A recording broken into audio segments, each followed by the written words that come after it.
ating ikalawang linggo, talakayin naman natin ngayon ang curriculum, ang kahulugan nito at ang maikling kasaysayan ng curriculum sa Pilipinas. Matapos natin mapakinggan ang binahagi ninyo ng inyong mga kamag-aral kaugnay sa kanya-kanyang sariling pagpapakahulugan, interpretasyon o may ugnay na konsepto kaugnay sa curriculum, alamin naman natin ano nga ba ang tiyak na pagpapakahulugan ng curriculum. Okay. Pag sinabi natin curriculum, hindi natin to maihiwalay sa pagtuturo at pagkatuto. Laging magkaugnay ang curriculum at ang pagtuturo. Ang curriculum at pagtuturo ay isang larangan sa loob ng edukasyon na naglalayong makapanaliksik, makapagpaunlad at makapagpatupad ng mga pagbabago sa curriculum na nakapagpapataas ng mga nagagawa, nakakamit na mga mag-aaral sa loob at labas ng mga paaralan. Ito yung batay sa ating talakayin, dito sa ating babasahin. Ngayon, kung bibigyan natin pakahulugan ang nabanggit na pahayag, nangangahulugan lamang na ito ay isang tiyak na bahagi ng sistema ng edukasyon. Ito ay nagpapatuloy sa pangangalap ng impormasyon dahil sa nais natin itong mapagbuti, nais natin itong isagawa. At nagkakaroon tayo ng patuloy na pagbabago, inobasyon sa ating curriculum. Ma'am, bakit po? Para sa layunin na mapagbuti. Maibigay natin yung pangangailangan at ng pagbabago din sa ating kapaligiran. Ganon din para sa pagpapataas ng tinatawag nating kalidad ng edukasyon. Naabot tayo sa pamantayan na pambansa, gayon din panlabas ng bansa o pandaigdigang pamantayan. Sa pamamagitan nito, nakikita din natin dito kung paano to dapat isagawa. Ano ang dapat natin matamo na matutunan ng ating mga mag-aaral, maging sa loob o sa labas ng paaralan. Yung mga karunungan o kaalaman na kanilang makakasangkapan sa loob ng paaralan at maging sa kanilang buhay sa labas ng paaralan. Bilang pagpapatuloy, talakayin din natin ang ugnayan ng curriculum at pagtuturo bilang isang larangan. Sahin ko, ang larangan ay tumutuon sa kung paano natututo ang mga estudyante at ang pinakamahusay na mga paraan upang matuto ang mga ito. Ang mga degreeng master at mga doktorado sa larangang ito ay iniaalok sa ilang mga pamantasan.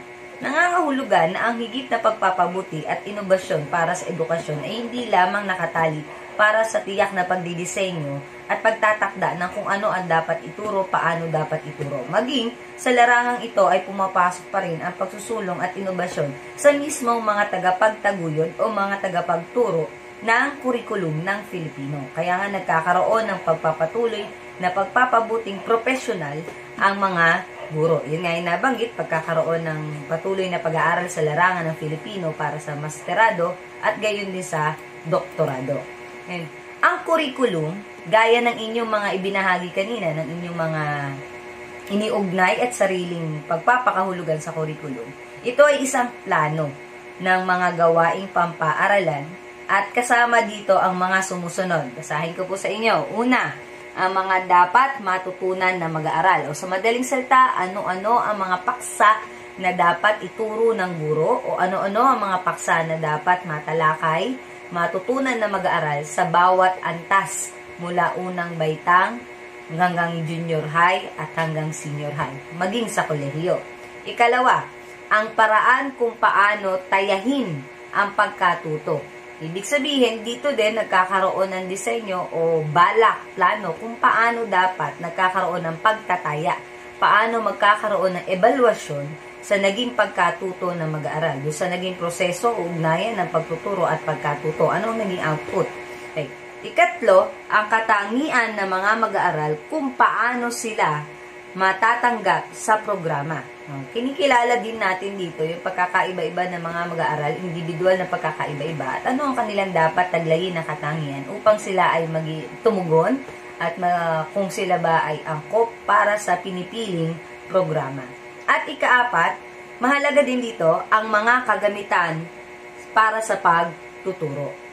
Hindi lamang kung ano ang ituturo, kailan ituturo o anong antas, sinong tuturuan. Kundi ano din ang mga kagamitan bilang pantulong sa mas epektibong proseso ng pagtuturo at pagkatuto. And yung ilan sa mga saklaw din kapag sinasabi natin ang curriculum ay isang plano Yun ang mga saklaw ng pagpaplano ng curriculum. Alamin natin, ano nga ba ang iba pang salik kaugnay ng curriculum. Sa salik ng curriculum, hindi lamang ito kaugnay ng guro, mag-aaral at paaralan. Una, meron tayong salik na pamahalaan, sapagkat ang sistema ng edukasyon ay saklaw din ng ating pamahalaan. Kung paano o ano ang atas kaugnay ng sektor ng pang-edukasyon, tayo ay sumusunod. Meron din tayong salik na kultural o pangkultura. Nagbibigay tayo ng pagsasaalang-alang sa pagkakaiba-iba ng kultura, lalo na ng ating mga mag-aaral. Sa bawat pangkat ng lugar na pinagmumulan ng ating mag-aaral ay nagkakaroon din ng pagkakaiba-iba ng kultura. At maaaring ito ay masaklawan ng ating paksain o ng ating talakayin. Ikatlo ay ang pagpapahalaga. Sa anumang bahagi ng proseso ng pagtuturo at pagkatuto, sa anumang asignatura, lagi tayo nagkakaroon ng pagpapahalaga. Dito nakikita natin ang iba't ibang aspeto ng pagpapahalaga, pagpapahalaga ng tao, pangkapaligiran, at iba pa.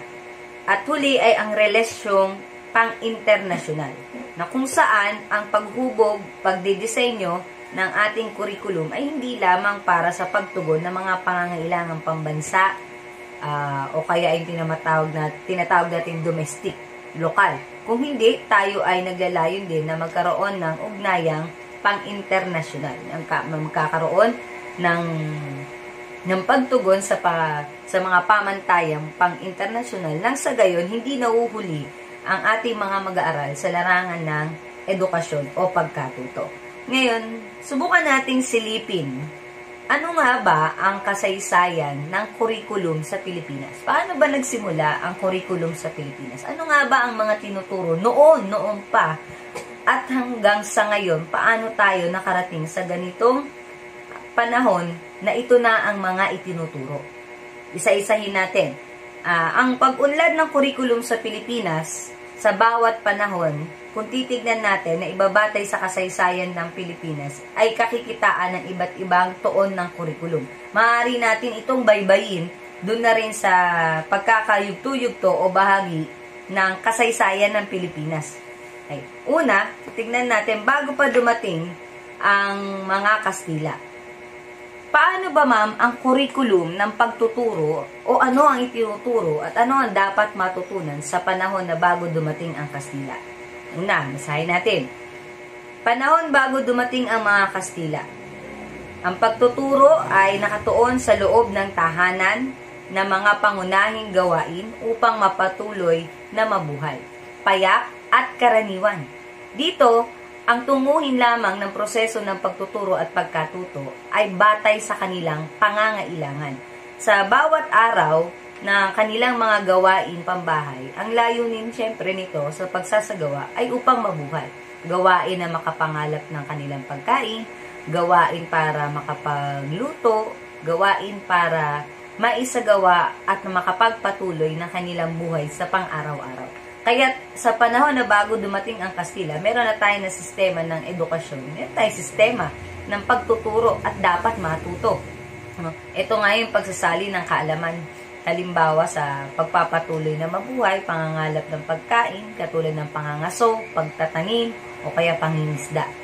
Ganong kapayak lamang ang edukasyon sa panahon na bago dumating ang Kastila. Ngayon, ikalawa, panahon ng Kastila sa unang panahon na ginamit na paaralan ang mga kumbento at ang mga pari ang mga naging guro. Ginamit nila ang dala nilang akdang dayuhan at isinalin sa wikang katutubo upang palaganapin ang Kristyanismo. Ginamit din nila ang mga isinali nila upang maturuan ang mga katutubo na bumasa, sumulat, bumilang, at magkaroon ng literacy ang mga katutubo. Ay, kung titingnan natin ngayon, ma'am, dito na nagsimula. Nagkaroon na ng mas magandang yugto ang sistema ng pagkatuto. Nagkaroon na tayo ng unang hakbang para sa tiyak na pagbasa at pagsulat. At ito nga ay nung dumating sa panahon na ang mga Kastila. Bagamat ang tuon ng kanilang pagtuturo ay kaalaman at pagpapalaganap ukol sa Kristyanismo. Pero naroroon na yung ating literacy para sa pagsisimula ng pagkatuto ng pagbasa at pagsulat. Sa ikatlong panahon, alamin natin, panahon ng mga Amerikano, dito, sa unang panahon na ito, ng pagdating ng mga Amerikano, naitayo ang mga paaralang pampubliko. Ito na, mas klaro naman, mas nagiging malinaw ang yugto ng pagkakaroon natin ng sistema ng edukasyon. Nagkaroon ng mga paaralang pampubliko, naging guro ang mga kawal na Amerikano, ginamit nilang aklat ang mga dalang babasahin ng mga Amerikano at naging palasak ang pagsasaling wika upang ituro ang wikang Ingles. Ay dahan-dahan nilang isinasalin ang kanilang mga dalang babasahin sa Filipino at nang sa gayon magkaroon din ng instrumento upang matutunan ang wikang Ingles. Dito sa panahon ng Amerikano, nagkaroon ng mga pagtuturo at malawakang pagsasaling wika dahil nga sa layunin na mas matuto ang mga Pilipino. Dito nakita natin ang kahalagahan o kabutihan ng panahon ng pananakop ng mga Amerikano sapagkat nagkaroon tayo ng formal na sistema ng edukasyon. Dito nagkaroon tayo ng access, kumbaga, na makapag-aral. Kung kaya nga titignan natin sa kasaysayan din ng Pilipinas, maging ang pamantasang normal ng Pilipinas ay naitayo sa taong 1901, 1901. Sa panahon na kung kailan naririto ang mga Amerikano. Klaro na nagkaroon tayo, o malinaw na nagkaroon tayo ng hakbang tungo sa mas formal na sistema ng pagtuturo at pagkatuto. Sa pagtakbo ng panahon, pagkatapos naman ng panahon ng Amerikano, kaapat, panahon ng Hapon. Sa panahon ng Hapon, ipinagbawal ang pagtuturo ng wikang Ingles at sa halip ay ang pagtuturo ng Nipongo at ang pagtuturo ng wikang Filipino. Isinama rin sa pagtalakay sa patakaran ng co-prosperity sphere at pag-alis ng kaisipang US imperialism.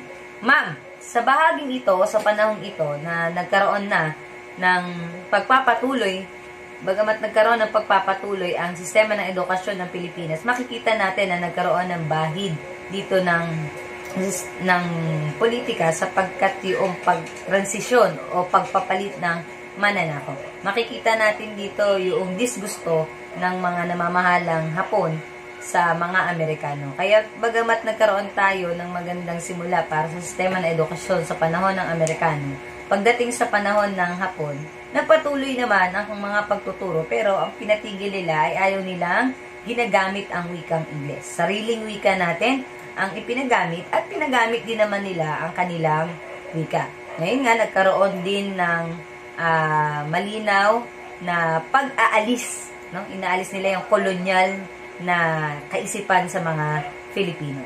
At sa ikalimang panahon, panahon naman ng martial law.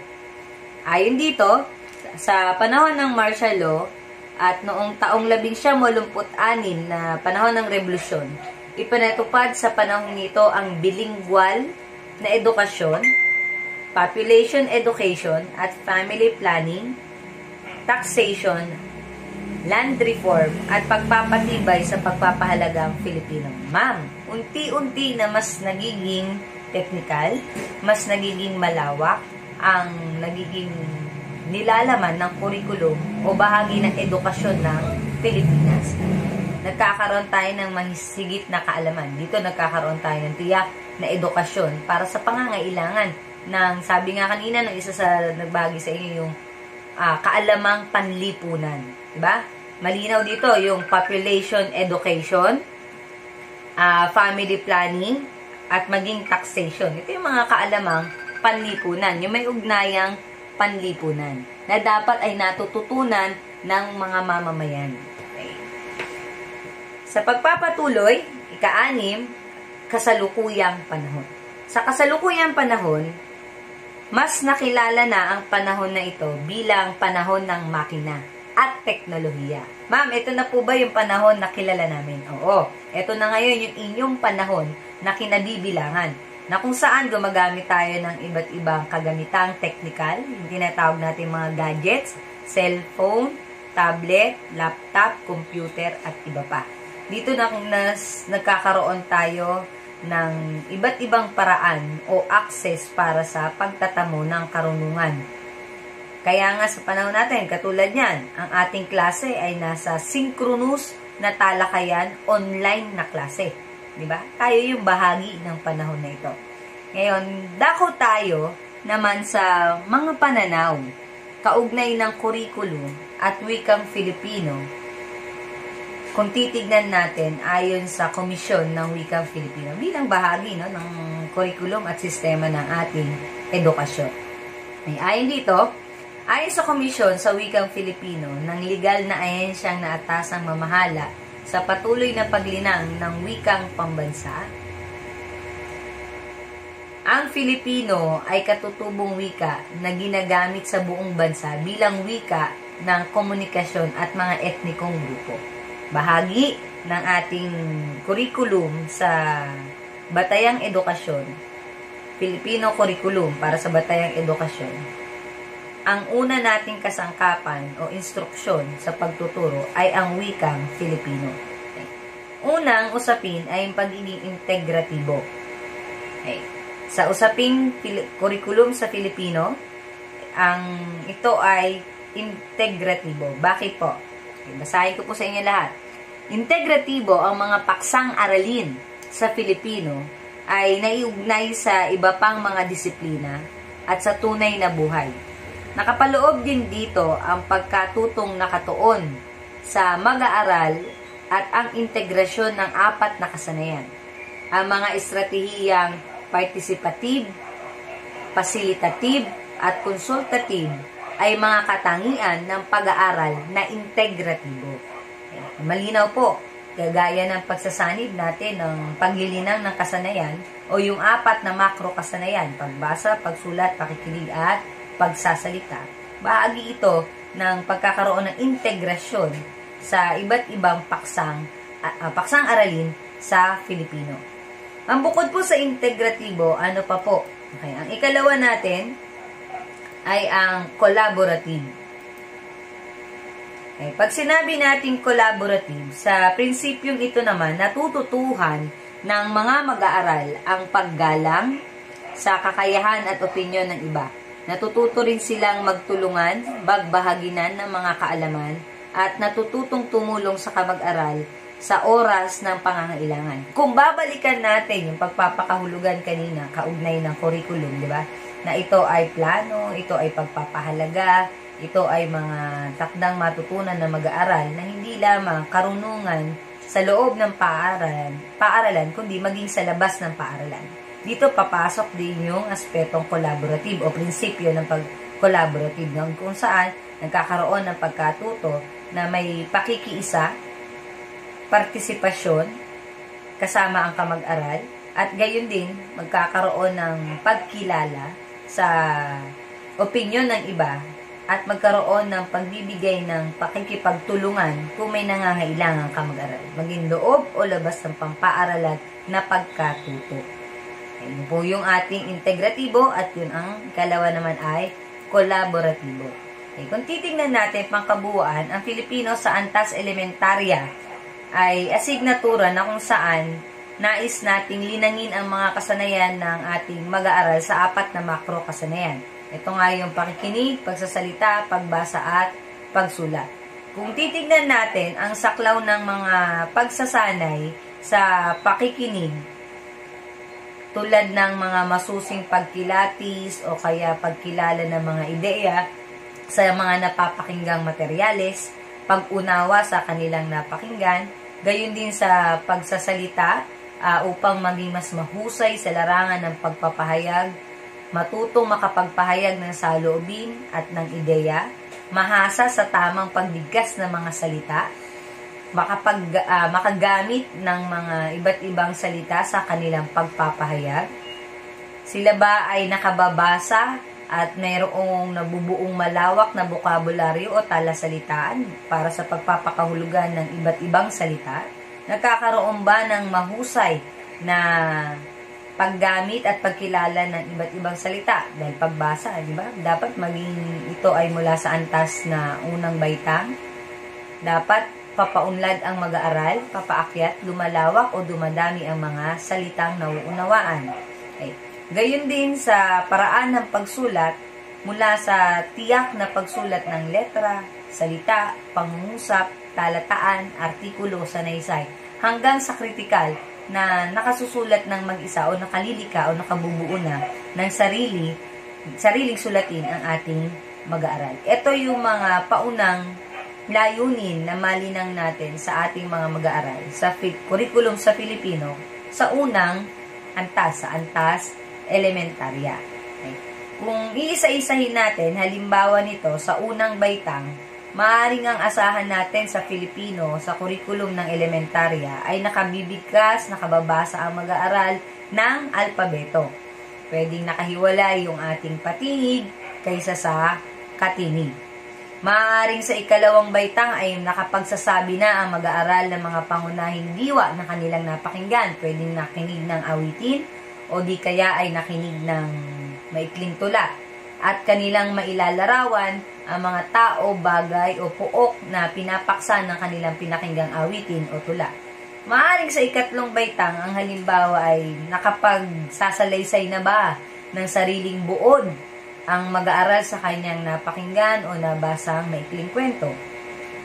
Pwede namang sa ikaapat na baitang, nakakapagpahayag ba, nakakapagsalita, nakakapagbahagi ba ang ating mag-aaral ng sarili niyang ideya o kaisipan batay sa napakinggang materyales.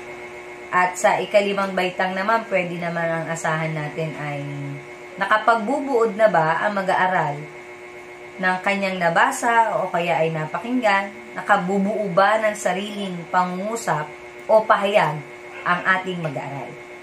Diyan ngayon makikita natin ang tiyak na pagpapakahulugan ng curriculum, kasaysayan ng curriculum, at pahapyaw kung titignan natin ano bang dapat na nilalaman ng curriculum. Ito lamang ay sa antas elementarya. So, yan yung unang bahagi ng tinalakay natin.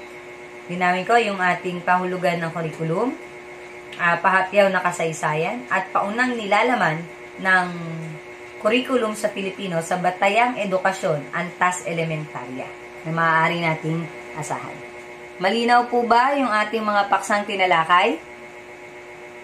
Nawa kayo ay may naunawaan sa ating pinag-usapan. Maraming